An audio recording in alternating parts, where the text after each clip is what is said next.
শ্রোতা বন্ধুরা, গল্পকথার আসরের আজকের বৈঠকে যোগদান করার জন্য অজস্র ধন্যবাদ। আমি স্বর্ণালী সান্যাল। আজ থেকে আমি পাঠ শুরু করব নবনীতা দেবসেনের গল্প সংকলন সীতা থেকে শুরুর কিছু নির্বাচিত ছোট গল্প। গল্প পাঠ শুরুর আগে আমি লেখিকার নিজের লেখা ভূমিকা থেকেই শুরু করতে চাই, কারণ এই ভূমিকা থেকেই এই সংকলনের স্বাদ, তার মেজাজ, তার অন্তর্লীন সুর সবচেয়ে সুন্দরভাবে ধরা পড়ে। ভণিতাটি প্রকাশ হয় ভালোবাসা পত্রিকায় 1996 সালে। নবনীতা দেবসেন লিখছেন, এই বইয়ের গল্পগুলি সবে মেয়েদের নিয়ে। সীতা থেকে শুরু নামের কিঞ্চিত ভণিতা দরকার। মহাকাব্য পড়তে পড়তে আমার কেবলই মনে হতো এই বীর্য বাহুবল সর্বস্ব পুরুষ মানুষের যুদ্ধ কাব্যের জগতে নারীর ঠাঁই বড়ই করুণ। সে লক্ষ্মী হোক আর অলক্ষ্মী, সীতাই হোক বা দ্রৌপদী, তারকাই হোক বা শূর্পণখা, যেন দুঃখ পেতেই তাদের জন্ম। তাদের দুঃখের মূল্যেই মহাকাব্যের নায়কদের বিরচিত গুণাবলী প্রমাণিত হয়। এইভাবেই কয়েকটি গল্প লেখা হয়ে গিয়েছিল, আরও হয়তো হবে মহাকাব্যের মেয়েদের ঘিরে। ধ্রুপদী কাহিনীর অন্তর্গত কোনো রদবদল হয়নি, কেবল কিছু কল্পিত ঘটনা যুক্ত হয়েছে। আবার কাহিনীর নিজ গুণেই তা বিযুক্তও হয়ে গেছে, নতুবা মহাকাব্যের কাহিনীর গতি প্রকৃতি বদলে যেতে পারত। গল্পগুলি শুধু পাঠকের মনে এক একটি বিকল্প সম্ভাবনার রং ধরিয়ে দেয় মাত্র। এই বইয়ের প্রথম পর্ব পৌরাণিকীতে এরকম 6টি কাহিনী আছে, যা হলেও হতে পারত। তৃতীয় পর্ব আধুনিকী। এতে রয়েছে আজকের শহুরে মেয়েদের জটিল বন্ধুর জীবনের যাত্রাপথ নিয়ে 5টি কাহিনী। এতে ঘটনার চেয়ে ভাবনার অংশই হয়তো বেশি। নারী হৃদয়ের অনুভূতির দিকটাই বোধহয় নারী জীবনের সিংহভাগ দখল করে থাকে।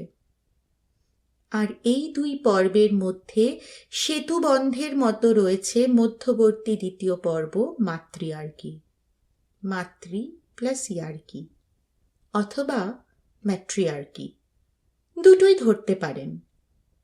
এক প্রবল প্রতাপান্বিতা কিন্তু শয্যাশায়িতা বিধবা মা, তাঁর বিবাহ বিচ্ছিন্না চাকুরে মেয়ে, আর 2টি স্কুল কলেজ পড়ুয়া নাতনি। 3 প্রজন্মের নারীর এক মাতৃতান্ত্রিক সংসার।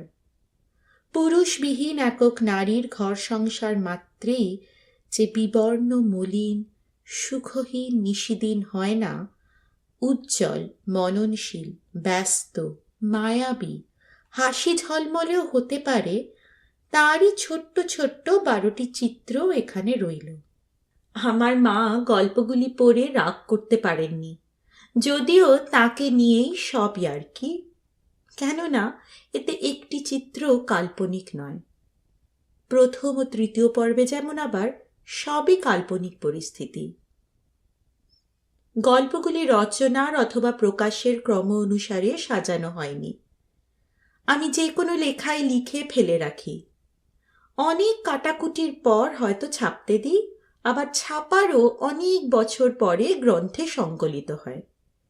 এই গল্পগুলিও তেমনি। 1978 থেকে 1995 পর্যন্ত লেখা গল্প এতে রয়েছে, প্রকাশকাল যদিও অন্যরকম। যেমন মুখর নৈশব্দ গল্পটি 1978 লেখা দ্রৌপদী নামে, প্রকাশ হয়েছে বহু বছর পরে নাম বদল করে। গদাধরপুর উইমেন্স কলেজ প্রকাশিত হয়েছিল বছর 20 আগে। এখানে পর্ব 3টি থিম অনুযায়ী বিভক্ত, গল্প সেইভাবেই সাজানো। যেমন পরভৃত আর এলিজাবেথন সিস্টেম 2টি বিপরীতধর্মী কাহিনী, বিপরীতমুখী তাদের গতি। পরভৃত প্রকাশিত 17-18 বছর আগে, আর এলিজাবেথন সিস্টেম বড়জোর বছর 5-6 হয়তো হবে। 5টি গল্প, 5টি মেয়ের কথা। গল্পগুলি কাল্পনিক, কিন্তু সত্য হতেই পারত। সীতা থেকে যাত্রা শুরু করে নিজেদেরই দোরগোড়ায় এসে দাঁড়ানো। শ্রোতা বন্ধুরা, নবনীতা দেবসেনের নিজের কথাতেই আমরা পেলাম এই সংকলনের সুর, স্বাদ আর নিজস্ব ভুবন। আজ আমি পাঠ করব সীতা থেকে শুরুর প্রথম অংশ, পৌরাণিকী থেকে প্রথম গল্প, মূল রামায়ণ। গল্পটি প্রথম প্রকাশিত হয় শারদীয় দেশে 1985 সালে।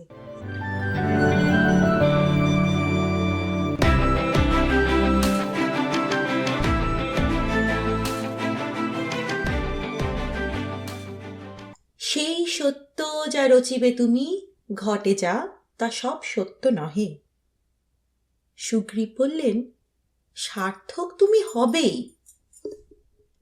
তোমার গতি জলে স্থলে অন্তরিক্ষের সর্ববিঘ্ন অতিক্রম করে।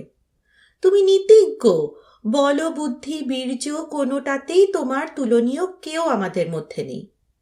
হে বানর কুলশ্রেষ্ঠ, আমি নিশ্চিত তুমি পূজনীয়া সীতাদেবীর সংবাদ নিয়ে ফিরবেই। চাই কি তাকে উদ্ধার করে আনতে পারো। হনুমান বিনীত হেসে বললেন, মহারাজ, এ আপনার অতিরঞ্জন মাত্র। যাই হোক, আমি শ্রীরামচন্দ্রের মনে শান্তি বিধানের নিমিত্ত এই মুহূর্তে সীতা অন্বেষণে বেরুচ্ছি। কিন্তু আমার একটা পরিচয়পত্র চাই তো। সীতাদেবীর কাছে আমার লোকাল স্ট্যান্ডার্ড আমি প্রমাণ করব কেমন করে? একটা আইডেন্টিটি কার্ড জাতীয় কিছু যদি অযোধ্যাপতি দিতে পারবেন। কিষ্কিন্ধার আইডি কার্ডে সীতাদেবীর কাছে কাজ হবে কি? শ্রীরামচন্দ্র এতক্ষণ মন খারাপ করে চুপচাপ বানরদের আলোচনা শুনছিলেন। লক্ষণ তো অতি কষ্টে প্রবল গালমন্দ করে সুগ্রীবকে টেনে এনেছে রানীদের মহল থেকে। সময় বয়ে যাচ্ছে, সীতা উদ্ধারে বেরুনোই হল না। হনুমানের কথা শুনে রামচন্দ্র নিঃশব্দে মধ্যমা থেকে রাম নামাঙ্কিত সূর্য বংশের চিহ্ন সংবলিত বহুমূল্য রত্ন খচিত অভিজ্ঞান অঙ্গুরীয়টি খুলে নিয়ে পবন পুত্রের দিকে বাড়িয়ে ধরলেন। এই অঙ্গুরীয় সীতার অতি পরিচিত। এটি নিয়েই বিবাহের পর তিনি আংটি খেলা খেলেছিলেন বাসর ঘরে। হনুমান আংটি মাথায় ছুঁয়ে বিরাট এক সেলাম করে বললেন, তবে আজ্ঞা করুন, রওনা হই। রামচন্দ্র ও সুগ্রীব একসঙ্গে বললেন, শুভমস্তু, সফল হয়ে এসো মহাবীর। সুগ্রীবের রাজসভা থেকে এক লম্ফে হনুমান বনমধ্যে উপস্থিত হলেন। অঙ্গদ সেখানে বানর সেনাপতিদের লম্ফনের মাপ নিচ্ছিলেন। সম্পাতি বলেছেন, সীতা আছেন 100 যোজন দূরে সমুদ্র পাড়ে লঙ্কা দ্বীপে, দক্ষিণ সমুদ্রের মাঝখানে। রাবণ রাজা তাকে হরণ করে নিজ রাজ্যে নিয়ে গেছেন। নীল, মৈদ, সুহোত্র, জাম্ববান প্রত্যেকেরই লং জাম্পের স্প্যান কত অঙ্গদ জানতে চাইলেন। 100 যোজন লাফিয়ে পারাপার দুবার করতে কে পারবেন? দেখা গেল কেউ 10-20, কেউ 80-90, 100 যোজন আর কেউই পারেন না। তখন মহাবীর হনুমানকেই ভয় ভয়ে অনুরোধ করা হলো। তিনি পবন পুত্র, 100 যোজনও তার কাছে তুচ্ছ। হনুমান সঙ্গে সঙ্গে রাজি। অঙ্গদকে দেখালেন অভিজ্ঞান অঙ্গুরীয় নিয়ে তিনি প্রস্তুত হয়েই এসেছেন। জাম্ববান বয়স্ক, জ্ঞানী। তিনি বললেন, দেখবেন অভিজ্ঞান অঙ্গুরীয় যেন মাছের পেটে চলে যায় না। হনুমান মৃদু হাস্যপূর্বক উত্তর দিলেন, আমি কি বিরহবিধুরা অন্নমনা গর্ভবতী আশ্রম বালিকা জাম্ববান, যে আংটি তিমি তিমিঙ্গিলে গিলে ফেলবে?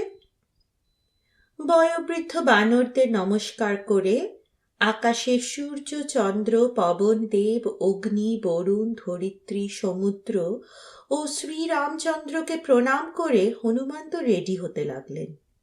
রেডি হওয়া মানে সমুদ্র লঙ্ঘনের যোগ্য আকৃতি ধারণ করতে হবে তো। তিনি শ্বাস রুদ্ধ করে যোগ বলে ফুলতে শুরু করলেন। ফুলতে ফুলতে তার আকৃতি হলো ঠিক রকেটের মতো।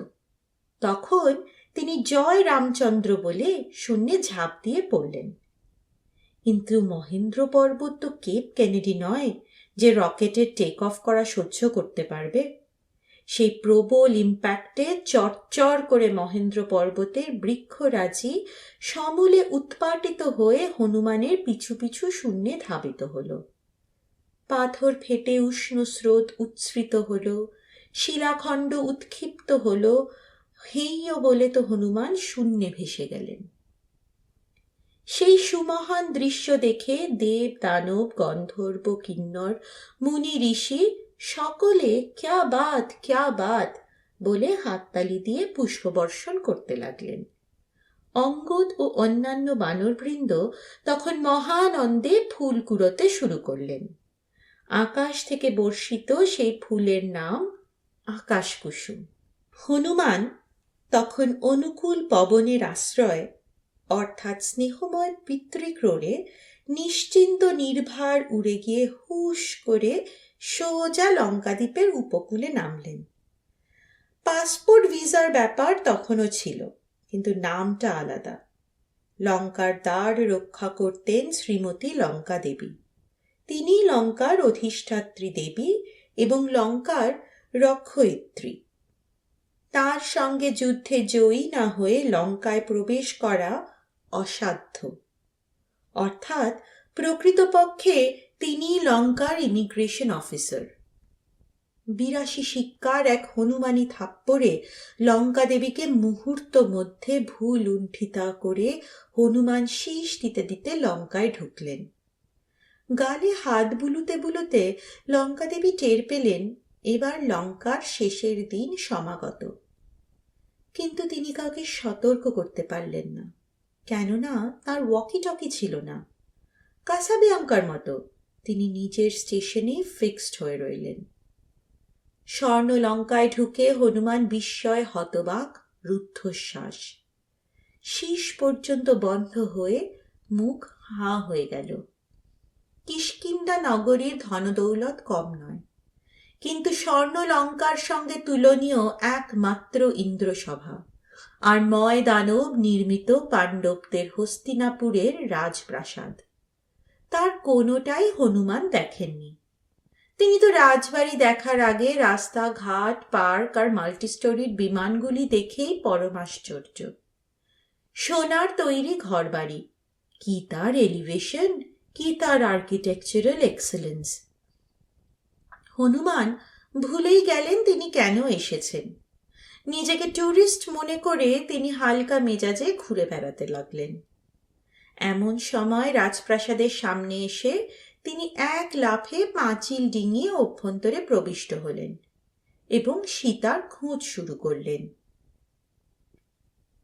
রাবণের প্রাসাদ দেখে স্বর্গবাসী দেবতাদেরই মাথা ঘুরে যায়, তো বনবাসী হনুমান! কি উদ্যান, কি ফোয়ারা, কি কুঞ্জবন, কি নাচ ঘর, কি দীর্ঘ ডাইনিং হল, কি উজ্জ্বল সভাকক্ষ, কি স্বপ্ন মদির শয়ন মন্দির, আর কি সব পরমা রূপবতী সঙ্গিনী পরিবৃত হয়ে মহাবল মহাগুম্ফধারী দশমুণ্ড রাবণ রাজা তার ২০টি উদয় সূর্যনিভ বিশাল গোলাকার মদমত্ত রক্তচক্ষু অর্ধনিমীলিত করে গভীর নিদ্রামগ্ন। স্বপ্নেও তার চক্ষু তারকা ডাইনে বামে ছুটোছুটি করছে না, তিনি এতই অঘোরে ঘুমুচ্ছেন। তার ২০টি হাত ২০টি নিদ্রিত সুন্দরীর গলায় মালার মতো জড়ানো। হনুমান মুগ্ধ নয়নে দেখছেন। হঠাৎ তার খেয়াল হলো অকৃতদার সচ্চরিত্র বানরদের পক্ষে ঘুমন্ত নারীদেহের প্রতি দৃষ্টিপাত করা অনৈতিক। তবু তিনি বিস্ময়ে দেখলেন স্বর্ণপুত্তলী রূপসী যন্ত্র মানবীরা বিশাল সব রত্নখচিত মুক্তার ঝালরযুক্ত পাখা নিয়ে সারা রাত্রি সারি সারি অগুন্তি রানীদের বিজন করে চলেছে রাবণ রাজা সমেত। যদিও চতুর্দিকে উন্মুক্ত বাতায়ন পথে মলয় বাতাস বয়ে আসছে পুষ্পচন্দনের গন্ধ মেখে বাগান থেকে। আরে, রাবণ রাজার ঠিক বাঁ পাশে ওই সোনার খাটে ও কে ঘুমিয়ে? ওই তো সীতা দেবী। কি তার স্বর্ণবর্ণ, কি তার শ্রাবণ মেঘের মতো কুঞ্চিত কেশভার রত্নজালে শোভিত, কি তার অঙ্গের গঠন, কি পেলব তার আঙ্গুলিগুলি। প্রতিটি আঙ্গুলে রত্নাঙ্গুরীও ঝলসে উঠছে, দেহের সর্বত্র উপযুক্ত রত্নালঙ্কারের শোভা। বেশবাস একটু অবিন্যস্ত হয়ে পড়েছে, কেননা বোঝাই যাচ্ছে তিনিও প্রমত্তা অবস্থায় ঘুমিয়ে পড়েছেন। ঘরময় সোনার পানপাত্র ছড়িয়ে আছে, তার টুকটুকে লাল ওষ্ঠাধার অল্প ফাঁক হয়ে আছে, মুক্তোর মতো দাঁত দেখা যাচ্ছে দু চারটি। মুগ্ধ নয়নে দেখতে দেখতে হনুমান ভাবলেন, বেশ তো আছেন সীতা এখানে, তিনি কি আর বনে বাদারে ফলমূল ভোজন আর কুশাসনে শয়ন করবার জন্য ফিরতে চাইবেন? মহারানী রুমা দেবী বা তারা দেবী হলে নিশ্চয়ই থেকে যেতেন। কে জানে অযোধ্যা কেমন? যতই ভালো মানুষ হন, যতই নারায়ণের অংশে তার জন্ম হোক, রামচন্দ্র তো এক জটাজুটো বাঁধা চিরবসন পরা গৃহী সন্ন্যাসী টাইপের রাজ্যহীন রাজা। রাবণ রাজার মতো চম্পেশ চেহারা তাঁর নয়, মাত্র একটাই মাথা, দুখানা মাত্র হাত। রাবণের ব্যক্তিত্ব কি! আহ, ঘুমন্ত অবস্থাতেও দৃপ্ত পৌরুষ যেন ফেটে বেরুচ্ছে। জ্যোতির মতো অহংকার নিঃসৃত হচ্ছে তার নিদ্রিত ভ্রুভঙ্গে। দাম্ভিক ওষ্ঠের ঈষৎ বঙ্কিম রেখায় উদ্ধত চিবুকে পরিপাটি গোঁফে জুলপিতে। রাম তো কেঁদেই ভাসাচ্ছেন, হা সীতা যো সীতা করে। নেহাতি হনুমান রাম ভক্ত এবং সৎ লোক, তাই রাবণ ভক্ত হয়ে পড়লেন না, কিন্তু মনে মনে ভাবলেন, সীতা কি আর ফিরবেন? তারপর মনে পড়ল, অবশ্যই রাবণ লোক ভালো নয়, পরের বউকে চুরি করে আনে যে, সে চোর এবং বদমাইশ। সীতা দেবীকে তো সবাই বলে সতীলক্ষ্মী। ইচ্ছে করেই শ্বশুর গৃহের বিলাস ব্যসন ত্যাগ করে সেধেই স্বামীর সঙ্গে বনে এসেছিলেন। তবে কি কোথাও হিসেবে ভুল হচ্ছে হনুমানের? লক্ষ্য করে দেখলেন, যে নারীকে তিনি সীতা দেবী মনে করেছেন, তাকে দেখে মনে হচ্ছে বেশ কটি সন্তানের মা হয়েছেন। চিবুকে, নাকের পাশে, চোখের কোণে বিলাসী জীবনের ও বয়সের ছাপ ধরতে শুরু করেছে, যদিও রূপ যৌবনে ভাঁটা পড়েনি। কিন্তু সীতা দেবী তো বেশ বছর বনে বনে ব্রহ্মচর্য পালন করে বেড়াচ্ছেন, তৃণশয্যায় ফল মূলে জীবন ধারণ করছেন। তার রূপে মেদ বাহুল্য থাকবে না, বরং কৃষাঙ্গী হওয়াই স্বাভাবিক। তাছাড়া তিনি এখনো সন্তান ধারণ করেননি। তাছাড়া সীতা যদি গহনা এতই ভালোবাসবেন, তবে তিনি বনময় সব অলংকার ছুটতে ছুটতে এসেছিলেন কেন? পথনির্দেশ দিতে? না, মানুষের নীতিবোধ অন্য। সীতা দেবী হয়তো রুমা দেবী তারা দেবীর মতো নাও হতে পারেন। হঠাৎ মদ্যপান করে রত্নালঙ্কার ভূষিতা হয়ে নর্মলীলা করতে রাবণের পাশে শুয়ে পড়বেন দশরথের পুত্রবধূ জনক দুহিতা সীতা, এটা ঠিক নয়। মানুষদের সমাজে মেয়েদের সতীত্ব নিয়ে বড্ড কড়াকড়ি। ইচ্ছে করলেও চট করে সাহস পাবে না মেয়েরা পরপুরুষ গমন করতে। অনেক ভেবে চিনতে হনুমানের মনে হলো, না, এই রূপবতী আর কেউ হবেন হয়তো, সীতা দেবী নন। এর মুখে শোক, তাপ, উদ্বেগ, দুর্ভাবনার ছাপ নেই, শুধুই পরিতৃপ্তি। ইনি হয়তো পাটরানী মন্দোদরী হবেন। তখন হনুমান প্রাসাদ ত্যাগ করে বেরুলেন। ভাবলেন, যাই, একটু বনে উপবনে ঘুরে ফল মূল ভোজন করে আসি। ক্ষুধার উদ্রেক হয়েছে বেশ। লম্ফঝম্প তো কম করিনি, 100 যোজন বলে কথা। এই বলে তিনি ফলের বাগানে ঢুকে মনের সুখে ফল পাকুড় পাড়ছেন আর খাচ্ছেন, পাড়ছেন আর খাচ্ছেন। ইচ্ছে মতো এদিক ওদিক খোসা ফেলছেন, বিচি ফেলছেন, আঁটি ফেলছেন, ডাল ভাঙছেন, পাতা ছিঁড়ছেন, যথাসাধ্য নোংরা করছেন, নষ্ট করছেন রাবণ রাজার সাজানো বাগান। হঠাৎ দেখেন একটু দূরে লাল ফুলে ফুলে রাঙা হয়ে রয়েছে এক অপূর্ব অশোক বন। হনুমান এক লম্ফে অশোক বনে উপস্থিত হলেন। খাবার জন্য নয়, বাঁদরামির জন্যে। গোছা গোছা ফুল পাতা ছিঁড়ে অশোক বন ধ্বংস করতে লাগলেন। সীতা মিলুক না মিলুক, রাবণের বনসম্পদ তো নষ্ট হোক। হঠাৎ দেখেন অশোক গাছের ছায়ায় চিরবাস পরা এলো চুলে এক দেবী মূর্তি, কিন্তু তার পা মাটি ছুঁয়ে আছে এবং তিনি অঝোরে অশ্রু বিমোচন করছেন। দেখে দেখে হনুমানের চোখ ফেরে না। কি জ্যোতির্ময়ী রূপ তাঁর! উপবাসে কৃশাঙ্গী, চুলে তেল নেই, রুক্ষ কেশ, কেঁদে কেঁদে চোখ ফুলে লাল, অঙ্গে গহনা নেই। আরে, ওই তো দেবী মূর্তির এক পায়ে নূপুর। অন্য নূপুরটি হনুমান রামের কাছে দেখেছেন। আহ্লাদে হনুমান কিচিরমিচির করে উঠলেন এবং মহোল্লাসে অশোক গাছের ডাল থেকে ধপাধপ লাফ দিয়ে দিয়ে মাটিতে পড়তে লাগলেন বারংবার। সেই হুপ হুপ শব্দে সীতা তো কান্না বন্ধ করে অবাক চোখ তুলে তাকালেন। অমনি হনুমান এক লাফে তার সামনে এসে সাষ্টাঙ্গে প্রণাম করে বললেন, মা জননী, আমি আপনার স্বামী শ্রীরামচন্দ্রের সেবক হনুমান। আপনাকে পতিগৃহে ফিরিয়ে নিয়ে যেতে এসেছি। দয়া করে আপনি আমার স্কন্ধে আরোহণ করুন। আমি এক লহমায় 100 যোজন অতিক্রম করে রাবণের পুষ্পক রথের চেয়ে ঢের দ্রুত বেগে আপনাকে শ্রীরামচন্দ্রের পদতলে উপস্থিত করে দেব। সীতা তো হনুমানের কথাবার্তা শুনে হাঁ। বলে কি বাদরটা? খ্যাপা বাদর নাকি? কামড়ে দিলেই ধনুষ্টঙ্কার, জলাতঙ্ক, আরো কি কি হবে কে জানে। ওরে বাবা, এক তো ছিল খ্যাপা রাক্ষসের অত্যাচার, তাই আবার খ্যাপা বাদর। নাকি এ রাবণ ব্যাটারি নতুন কারসাজি, যেমন সাধু সেজে এসেছিল সেবারে? অমনি চোখ মুছে ভুরু কুঁচকে ভীষণ রেগে সীতা বললেন, হাট হাট, যা ভাগ, পাজি রাক্ষস! আবার চালাতে এসেছিস? ও মাগো, এবার বাদর সেজে এসেছিস?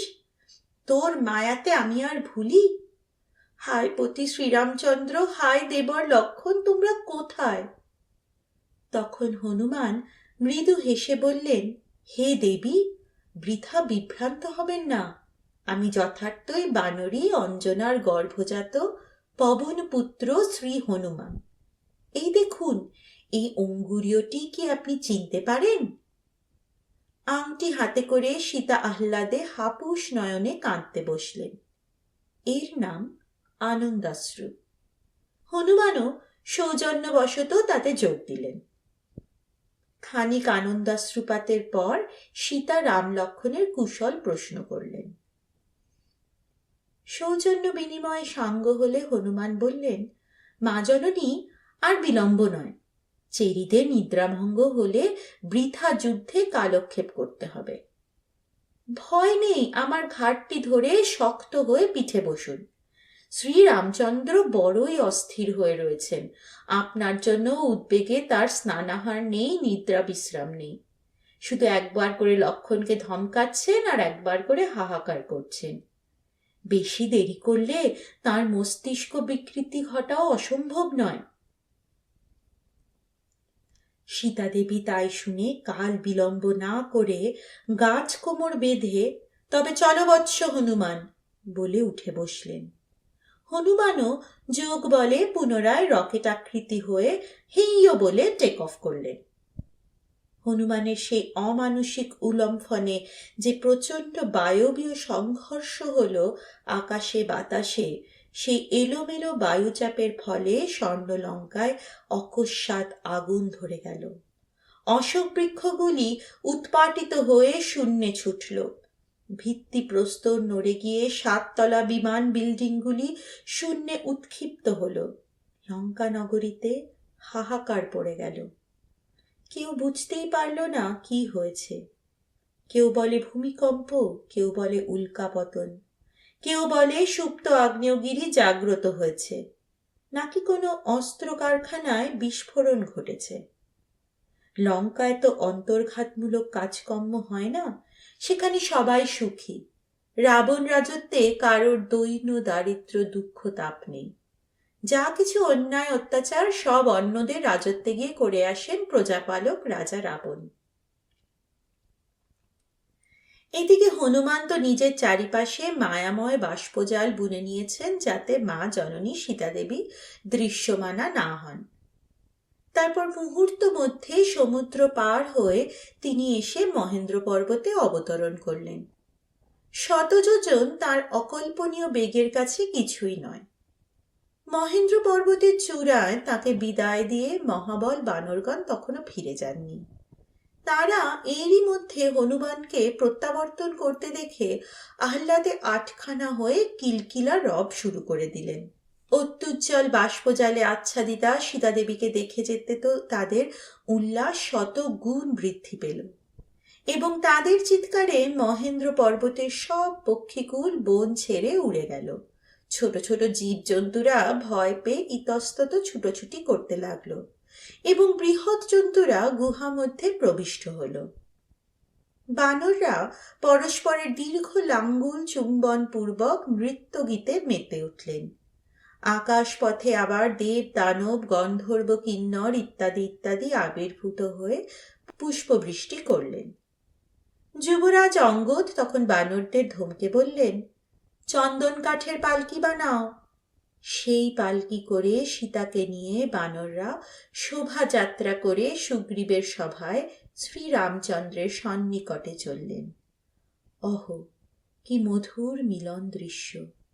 বাল্মীকি তো লিখে রাখেননি বলে জগজ্জন সেই স্বর্গীয় শোভার বর্ণনা থেকে চিরবঞ্চিত থেকে গেছে। রাম লক্ষ্মণ সীতাকে ঘিরে বানরগণ তখন প্রচণ্ড আনন্দ উৎসবে মত্ত। তারা ইতিমধ্যে মধুবন ধ্বংস করে মধুপান করে সকলেই পানোন্মত্ত হয়ে এসেছেন, এবং রামচন্দ্র সে অপরাধ ক্ষমাও করে দিয়েছেন। নিজের গলার বহুমূল্য রত্নমাল্যটি রামচন্দ্র হনুমানের কণ্ঠে পরিয়ে দিয়েছেন এবং বলেছেন, হে বানরকুল শ্রেষ্ঠ, আজ থেকে আপনি অমর হলেন। তারপর সীতাকে বাম অঙ্কে তুলে বসিয়ে তার কপাল থেকে রুক্ষ চূর্ণ অলোক যত্নে সরিয়ে দিয়ে তার গোলাপ পাপড়ির মতো কর্ণকুহরে মাঝে মাঝে কি সব অশ্রুত মৃদু গুঞ্জন করছেন, যা শ্রবণের ফলে সীতা আহ্লাদে শিহরিত হচ্ছেন এবং তার গলগণ্ড সবই রক্তিম হয়ে উঠছে। লক্ষ্মণ অবশ্যই এসব কিছুই দেখতে পাচ্ছেন না, কেননা তিনি তো সীতার পা দুটি ছাড়া কিছুই দেখেন না। তিনি অন্য নূপুরটি যথাস্থানে পরিয়ে দিচ্ছেন।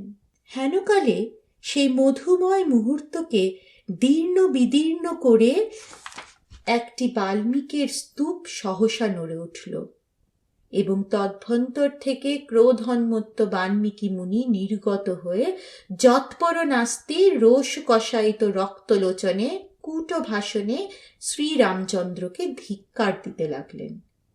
বাল্মীকি বললেন, ধিক ধিক দাশরথী, রাজীব লোচন, রামরূপী লক্ষ্মীপতি শ্রীনারায়ণ, এই কি আপনার উচিত কাজ হচ্ছে?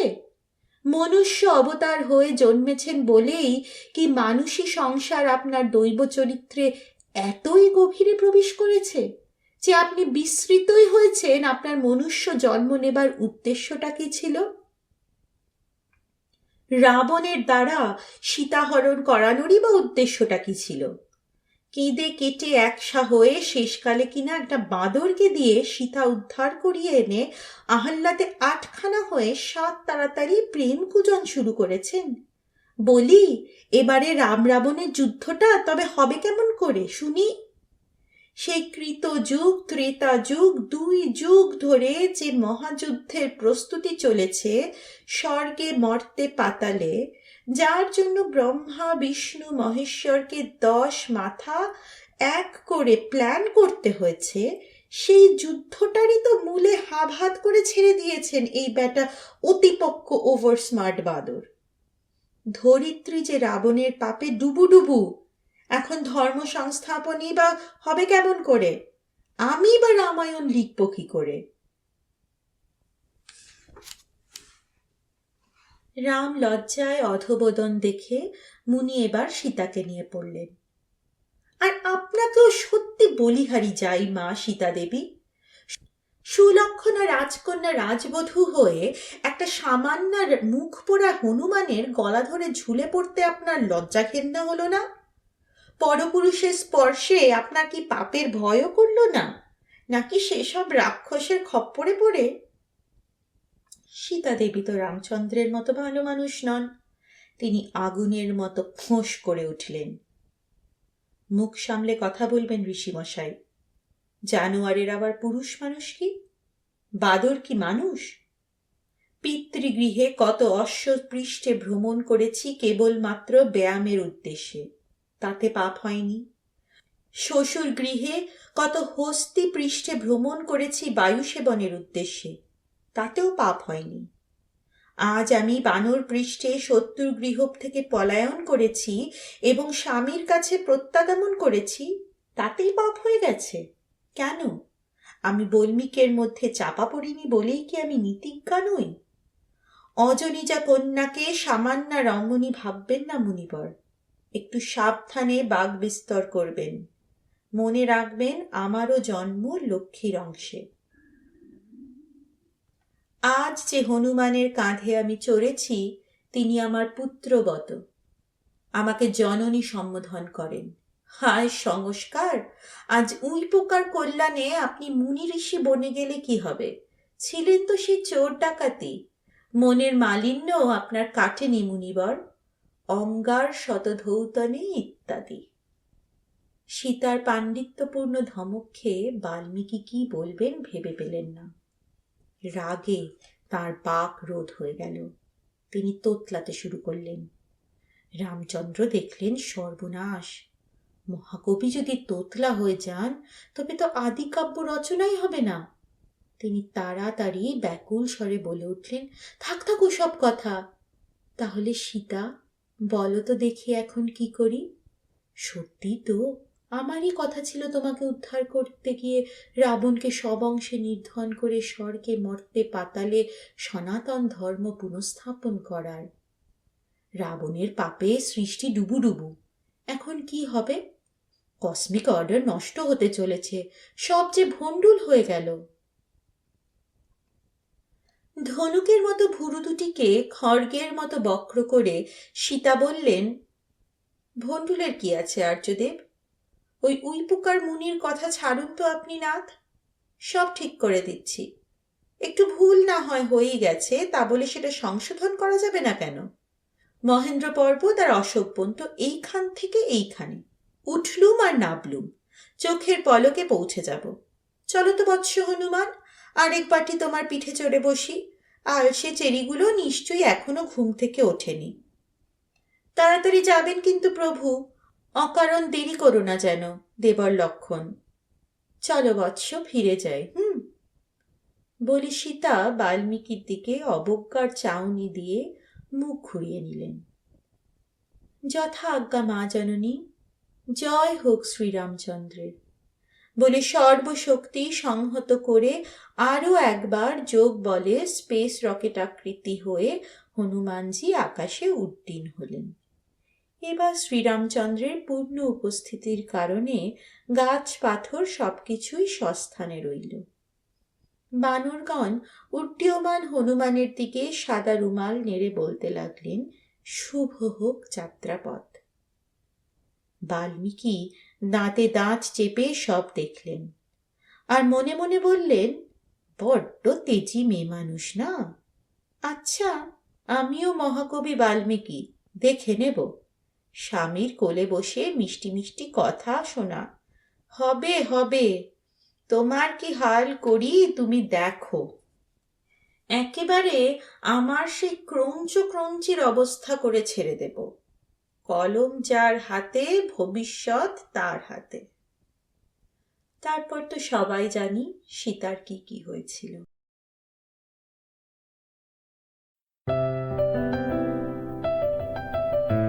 আপনাদের মতামত আমাদের জানাতে ভুলবেন না কিন্তু শ্রোতা বন্ধুরা।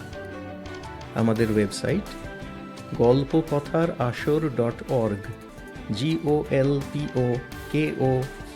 GOLPOKOTHAR ASOR .org।